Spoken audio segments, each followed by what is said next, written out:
with that duty of mine as a part of the college, I will proceed with the next slide. Well, this slide gives a summary of what is related to radiation and materials. So I will be talking about the types of radiations, the sources, the effect of radiation on material, and two techniques. That too, the first one, X-ray fluorescence, because time is not sufficient to deal with both of the techniques. Well, now let me please go back to the previous slide. What is radiation? What do you know about radiation? Let us make it more interactive.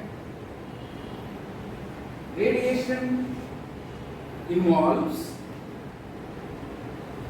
electromagnetic radiation, something which reaches us from another object without the need of an intervening medium. What is that something? The energy can be transferred from one region of space to another region of space without the need of an intervening medium in the form of the oscillation of electric and magnetic field vectors perpendicular to each other and perpendicular to the direction of propagation. This is called electromagnetic radiation.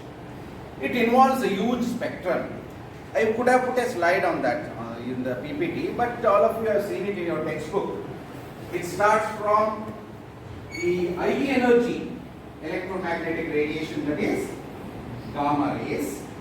Then if you come to little lower energy, you have the X-rays. Still lower energy, far ultraviolet, near ultraviolet. Then the light which we see each other with their visible radiation. Then you have thermal radiation. Thermal radiation means we used to study radiation, conduction, convection, radiation. That radiation is infrared radiation or thermal radiation.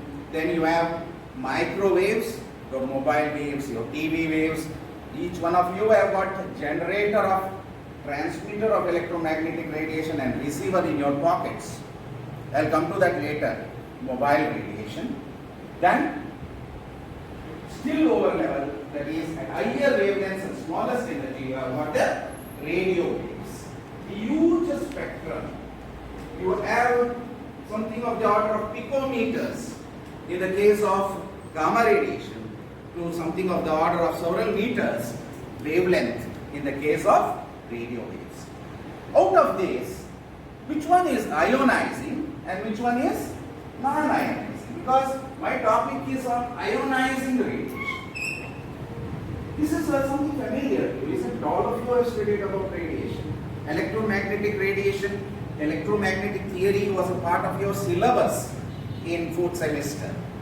And now this year you are studying, last semester also, I think all of you are 6th semester students, right? 6th semester.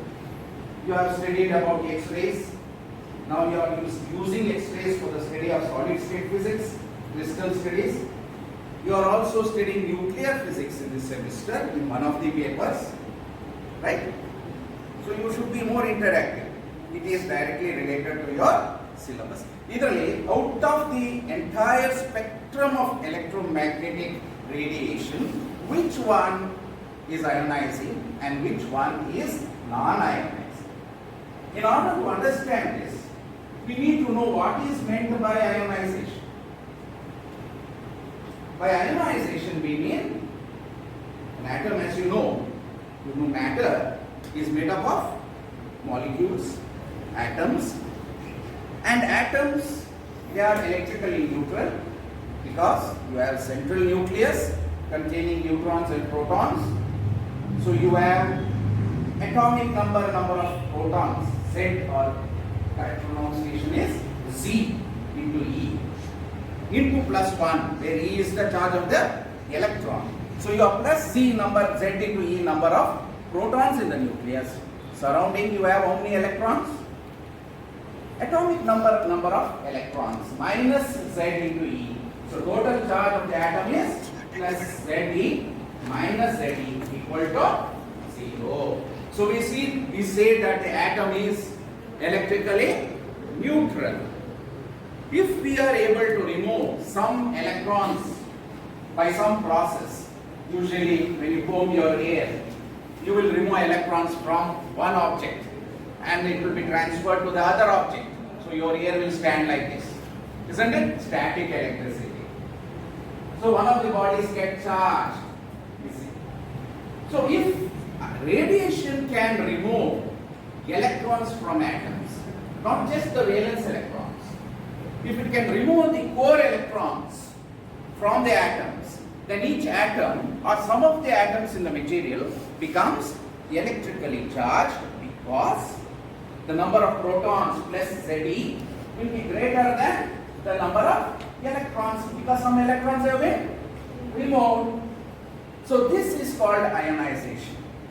And the radiation in the sense subatomic particles like protons, neutrons, electrons, then ions like say silver ions, as well as electromagnetic radiation like X-rays and gamma rays can ionize the atoms in materials and therefore they are called ionizing radiation. So it is clear to you. So in electromagnetic radiation spectrum, can you tell me which one is ionizing radiation, which one is non-ionizing? Radio waves? Non-ionizing. Then microwaves? Non-ionizing. Your mobile waves? Non-ionizing. They generate heat. You keep continuously your mobile near your head. It will heat up the surface layers of your scalp. But it is non-ionizing. Then infrared creates the vibrations of the molecules, but it is not ionizing. Then visible, is it ionizing? No, you can have the excitation of the molecules, the electrons moving from lower orbitals to higher orbitals, then coming back, releasing visible radiation. You can have that, but it is non-ionizing.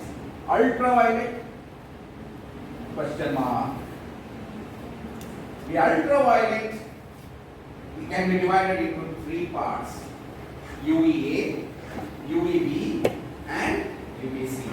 UVA, it is the lower energy part, just close to the visible. This causes to some extent cataract and skin cancer. It acts on our Indian skin to create the darkness of the skin, suntan. The zoology teacher will tell you which pigment is responsible for that. And now, as we move towards UVB and UVC, still we say it is a non-ionizing radiation, although the UVC radiation is from say a mercury vapor lamp. Here you have got mercury vapor only, but it is covered with the glass coated with a phosphor which blocks that UVC radiation, and you get the visible radiation only. If you don't have the glass, if you have a quartz cover, UV radiation is going to fall on you. About 254 nanometer, which can cause skin cancer and cataract, and so many other reactions can occur in the body. The biological applications and the biological damaging applications of UVB and UVC radiation are quite large. From the sun, UVC radiation is blocked by the ozone layer, and therefore when there is a hole in the ozone layer, it is a matter of concern. So usually some people say around the energy of 10 electron volts is a demarcation. So if you have energy more than 10 electron volts, electromagnetic energy, radiation, you call it ionizing. If it is less than 10 electron volts, you call it non-ionizing. And so we just discussed one point here: what is ionizing radiation? Examples for ionizing radiation, because that thing should be clear first. So it is taking quite some time. Your HOD is under tension. Let us see. Okay. We will take some time and we will complete as far as possible. Okay. Go back to the previous slide, please. Types of radiation. You have got alpha nuclei of helium atom. You have studied about alpha decay in your syllabus this year. Then you have beta decay. Beta decay means you have electrons in a continuous spectrum being emitted. In the lab you are using Ca-204, which is a source of beta radiation. And then you have got gamma radiation. You have got different sources in the laboratory emitting the gamma radiation. And other than that, you have got protons being emitted, alpha particles, other than alpha particles, ions being emitted from particle accelerators which are being developed, and in the papers you are seeing the developments which are occurring on a day-to-day scale. So it's a topic of interest not only in material science, in also in fundamental physics, high energy physics, in order to understand the nature of matter at the subatomic and subnuclear levels. So here the topics of interest are the radioactive sources that you are going to use and what do you mean by activity of a radioactive source. If you don't understand what is meant by activity, you can come back to me later. Because understanding what is meant by activity of a radioactive source is very, very important. Remember, my lecture is not only on radioactive source, it's also on ordinary sources of ionizing radiation, like X-ray tubes, which you find in every gold shop. Or if you go for a CT scan, X-ray scan, you have ionizing radiation. The topic includes all that. And, okay, they have given me this. Radiation is, as I told you, quite dangerous at high energy. So, one of the activities in our research group is developing materials which can shield the radiation and safeguard us against the radiation. We have to use radiation in our everyday life, but at the same time, it is necessary to shield the radiation. At present, we are using PB, lead, but lead is environmentally dangerous and toxic to human beings. So, we are avoiding lead and going to other materials, composite materials, etc. So, radiation shielding material is very important. So, since my topic involves materials, I am just touching upon this. I will not discuss further because it is a topic of 5 lectures. The effect of radiation on materials. Gamma radiation and X-rays, if you consider, you have effect of gamma radiation on matter. What are the 3 phenomena? Photoelectric effect, Compton effect, pair production. Depends on the energy. At low energy gamma rays, main thing which occurs is photoelectric effect. Slightly higher energy, you have both photoelectric effect and Compton effect.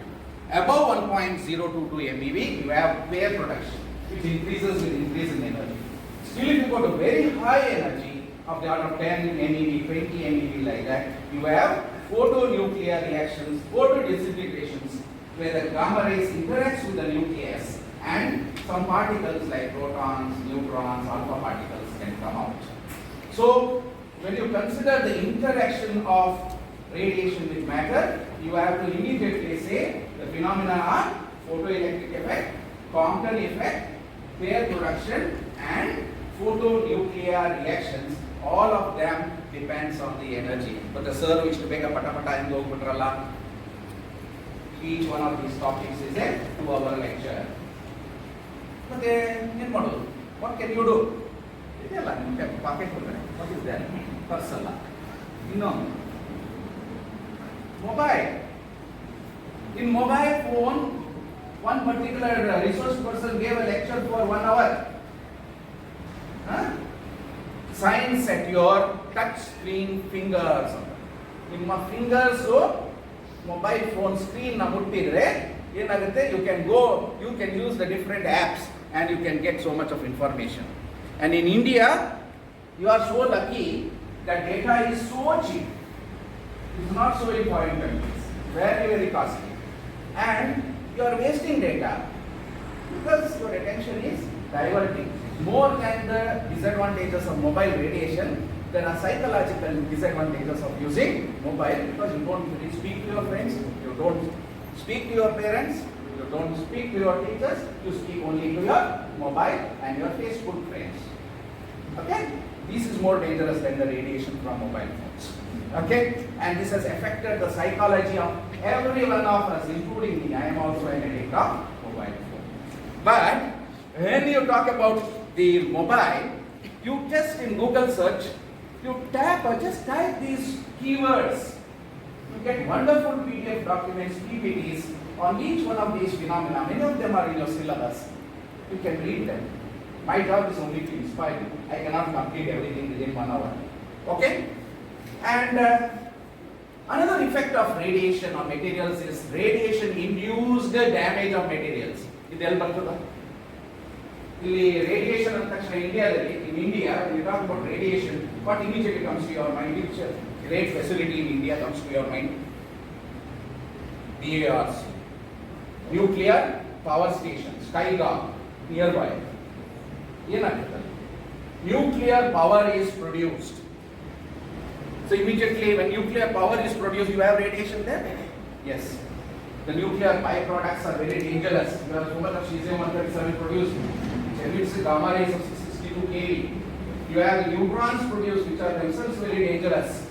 The byproducts of fission are radioactive for hundreds and millions of years. They are buried in containers deep within the earth. So, okay, let them be buried. The container also is a material, so that should be very much safe. It should contain the radiation. So radiation shielding material comes there.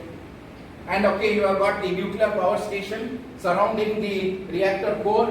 You have got the different shielding materials. Finally, concrete.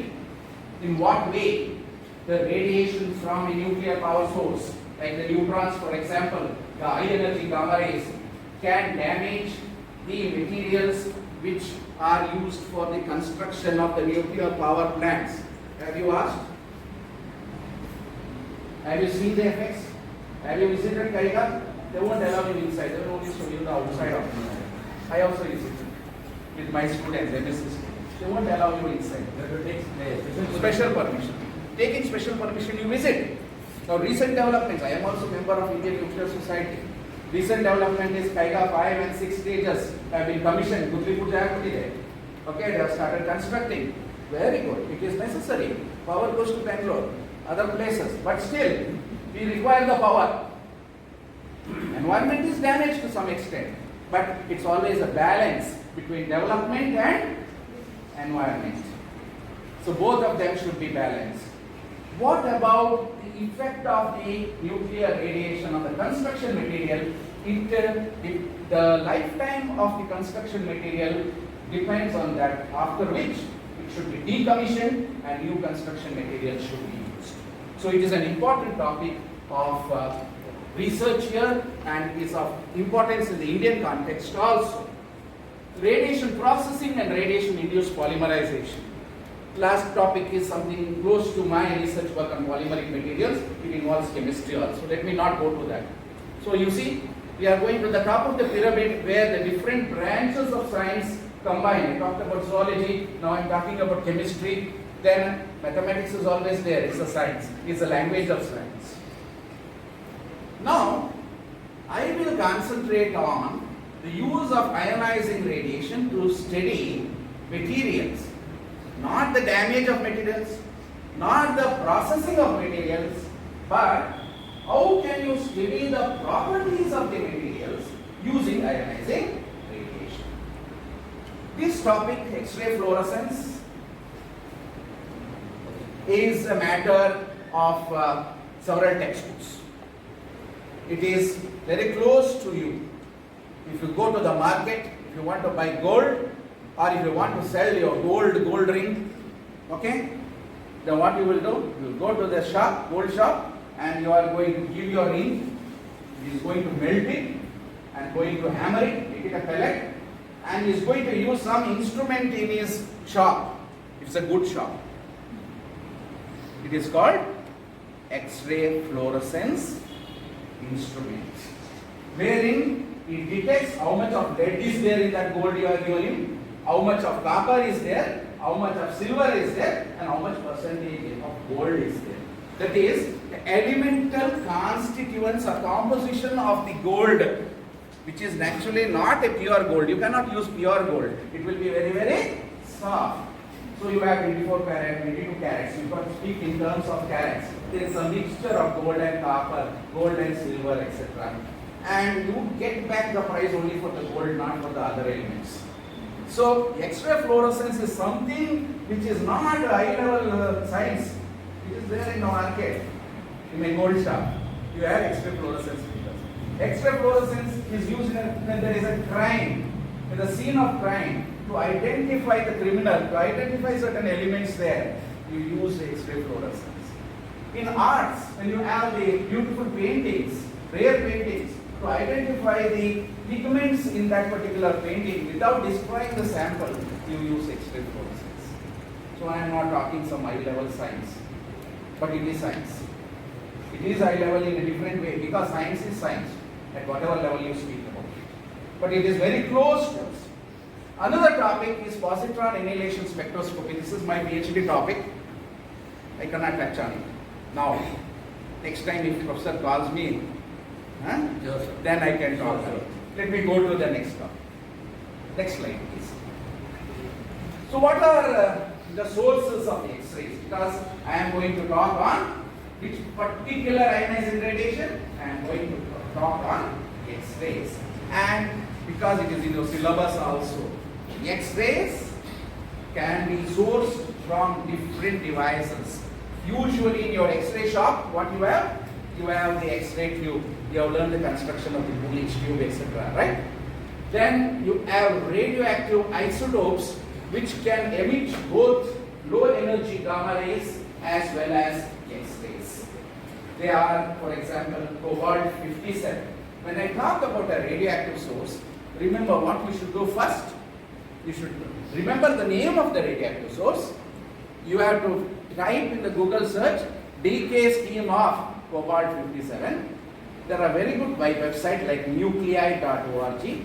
Download the decay scheme, understand the decay scheme, and wire to the decay scheme and be able to explain the decay scheme.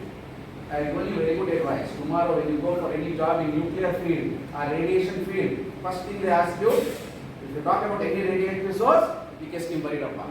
Laba, go. So you should know the decay scheme. So practice from today. You have been trained for 17 years to buy, to memorize. It is useful in some ways. In one way is to remember the decay scheme. Indians have got this type of training which is sometimes useful. One, it is useful in mathematics. Another one, it is useful in English. Third, it is useful in remembering such schemes and diagrams. So we have some benefits in our education system. And secondary fluorescence, X-ray fluorescence, we will come to this very soon. You have synchrotron radiation. In India, synchrotron radiation facility you have. Indus 1, Indus 2 facilities are there at RRCAT, Raja Ramana Center for Advanced Technology. Where it is? It is in Indore. In Indore, all of us can go. We can write a project. We can go and use that synchrotron facility. In your syllabus, you are studying two types of accelerators, LINAC, linear accelerator, and cyclotron. Cyclotron is a disadvantage. As you go towards a higher energy, special theory of relativity will come into force. What will happen? M equal to m naught divided by square root of 1 minus v squared by c squared. If v approaches the velocity of light, m will increase. So your resonance condition will not be satisfied. So the cyclotron breaks down. So therefore, you will apply a magnetic field and vary the magnetic field in such a manner that in a single circular orbit, the cyclotron condition is satisfied. And this is called a synchrotron. And when you have a synchrotron, you have got the charges circulating at very high velocities, say protons or electrons circulating at very high velocities. And when you have an accelerated charge, what does electromagnetic theory tell you? An accelerated charge emits radiation. It loses its energy. This is called Bremsstrahlung or breaking radiation or continuous X-rays. And this radiation is of very high intensity. It can be separated and it can be used to study materials, say biological materials or chemicals or materials that we use in everyday life. So that research facility is available to you in India. So it is called synchrotron radiation. Okay, if I concentrate on this technique of X-ray fluorescence, you can use X-rays or low energy gamma rays either from X-ray tube or radioactive source as the source of incident X-rays. Or you can use electron beam to irradiate material and X-rays will come out. How will you come out? I will show you. Another way, you can use the proton beams to irradiate the materials and you can get X-rays coming out. So what? Let us see in the next slide. This is X-ray tube. You know about this. Please change the slide. This is X-ray spectrum. Okay? You have studied X-ray spectrum. This is called Bremsstrahlung or continuous X-ray radiation. Those peaks are called characteristic X-rays or they are called fluorescence X-rays. I will come back to that. Because I have given a text to use because some of you want to read from the board or want to read from the slide. Here, what happens I will explain with this diagram. A diagram speaks 1,000 words. So, on chitra barili answer paper time but you are able to convey the information very nicely. And this is the way to prepare notes. You should know English. English is a foreign language. That is our problem. Okay. So now, what you have? Okay, this is blocking. You have incident radiation from, say, a primary X-ray source like X-ray tube or radioactive source. X-rays are incident on the sample. Here, what I have written? Anybody can tell me? I have used. Students interactive no sir, they are going for interaction after you okay. After you finish. I will finish. What you have? They will initial different view. Very good, very good. We'll have interaction. Interaction is very important. What model is it? Bohr's model of an atom. A very simplified model of the atom. You have got central tiny nucleus. Here it doesn't look tiny. You can't speak on the dodal madini. And surrounding this tiny nucleus, you have got a different orbits. Either K shell, either L shell, M shell, etc. Some ತಪ್ಪುಗಳು ಇರಬಹುದು ಎಲ್ಲಿಂದ್ರೂ ಕಿತ್ಕೊಂಡು ಹಾಕಿದ್ದೀನಿ ಪಿಕ್ಚರ್ನ.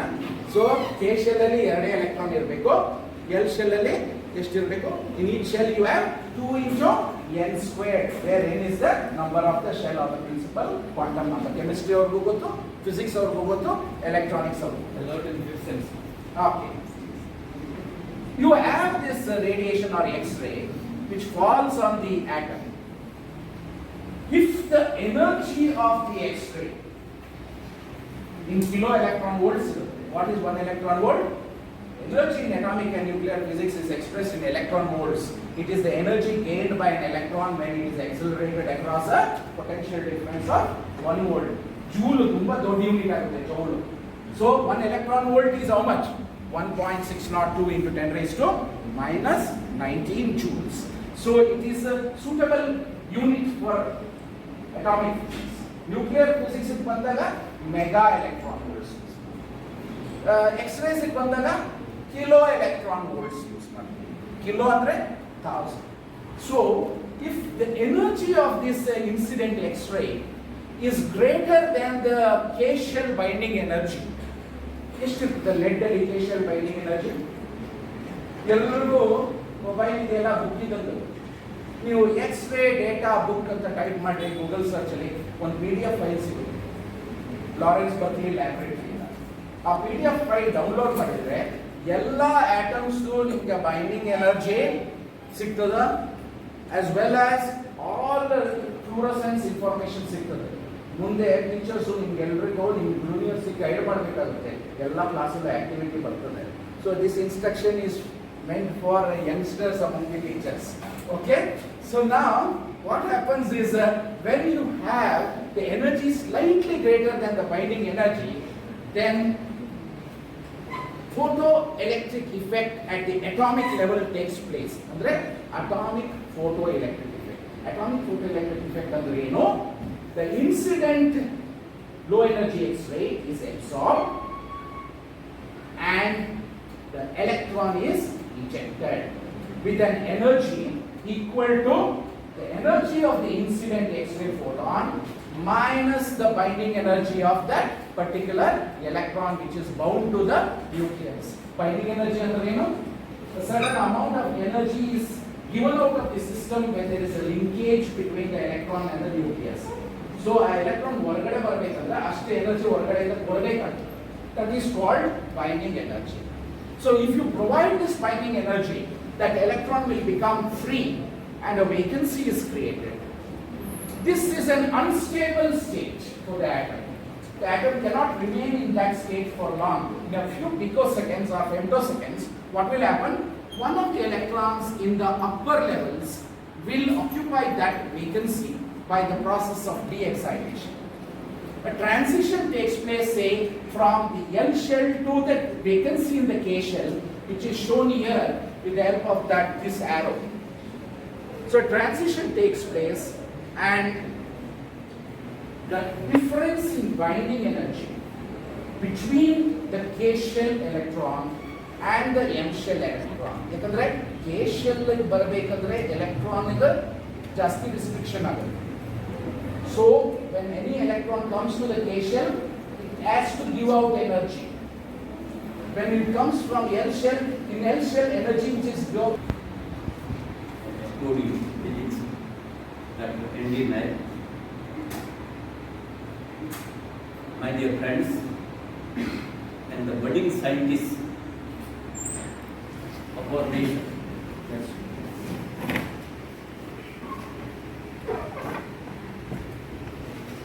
When Dr. Lobo gave the lecture, I reminded my old days.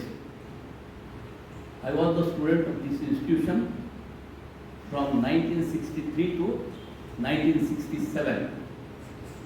It reminded me the physics lectures, chemistry lectures, and the dust on my brain has been removed by Dr. Lobo. Thanks for it.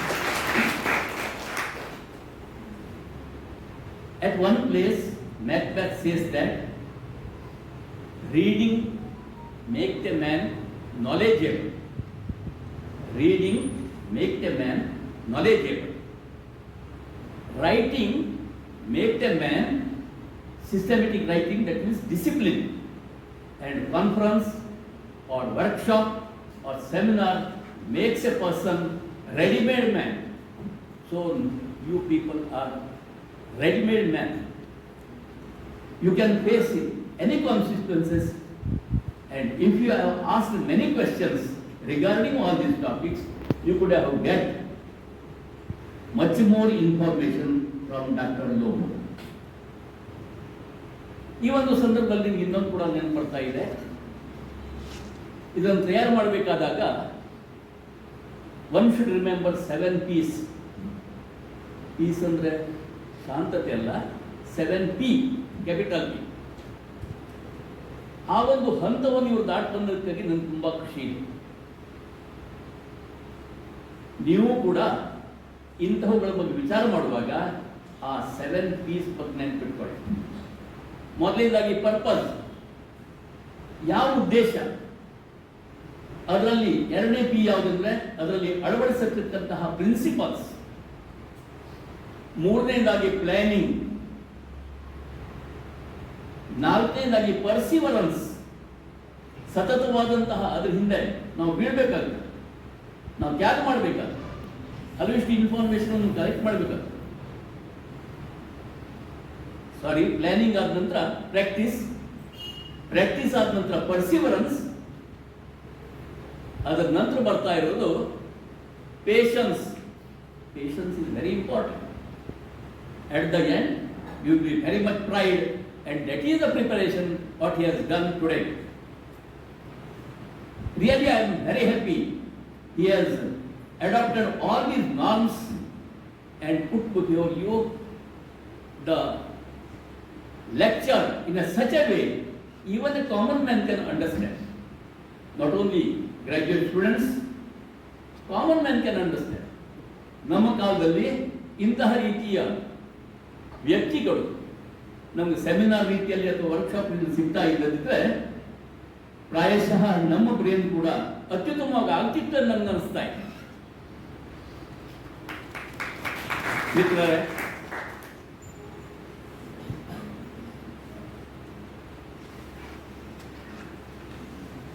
ಇದೇ ಒಂದು ಸಂದರ್ಭದಲ್ಲಿ ನಾನು ಇನ್ನೊಂದು ಅಂಶ ಹೇಳಿ ಬರ್ತೇನೆ.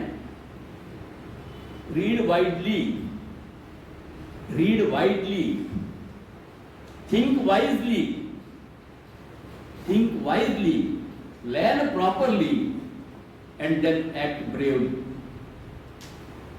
Read widely, think wisely, learn properly, and respected chairman of the Canara College Society, Sri D.M. Kamal sir, and today's center of attraction and the speaker, Dr. Blaise Lobo, Department of Physics from Karnataka College Dhaba, and Dr. N.D. Nayak, Head of the Department of Physics, and all my dear colleagues and the students' friends. I feel it is one of the most useful lecture that I have been heard from the physics point of view, because I left physics after my PUC because of mathematics and physics was a tough subject for me, and I shifted on to CBZ. But today I could realize how the physics can be taught, and that is the most important thing, how he initiated the topic with the radiation and how he extended the topics, and in between I am unable to attend the program, but at the end I have sat back in the hall and listened the ending of the lecture. So this is how the subject has to be taught and how the students has to be motivated with regard to that particular topic. So that is really it's a wonderful talk, sir, and it will be much more motivating our students. And on the behalf of the Department of Physics, I really thank you, sir. And from the last 3 days, we have been listening to the topics concerned with the research opportunities in